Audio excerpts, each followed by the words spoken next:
di tragedi pembantaian Israel terhadap warga Gaza ini ada yang menjadi pertanyaan besar bagi saya ya.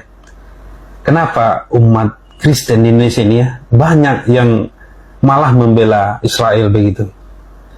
Padahal ya, setahu saya, pertama, kalau kita bicara iman Kristen, yang membunuh Yesus itu kan adalah orang Yahudi.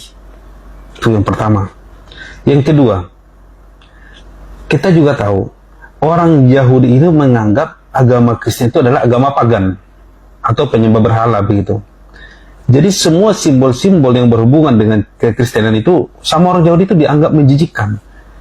Jadi sering kita bacakan di media bagaimana para peziarah-peziarah Kristen yang datang ke tanah Palestina, khususnya ke Yerusalem, itu diludahi sama orang-orang Yahudi di sana.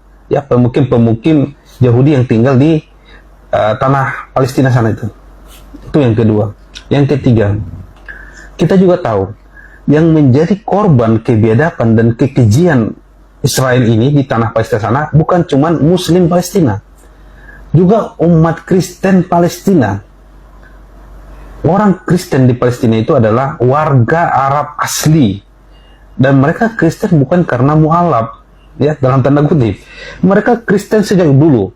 Seperti kita tahu kan Kristen itu lahirnya di tanah Palestina.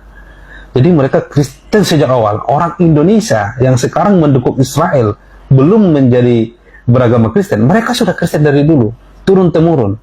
Dan sekarang mereka itu juga korban kekejian dan kebiadaban daripada Israel.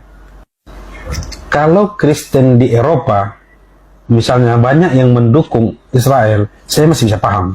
Kenapa? Karena kebijakan negara-negara Eropa itu memang mendukung Israel.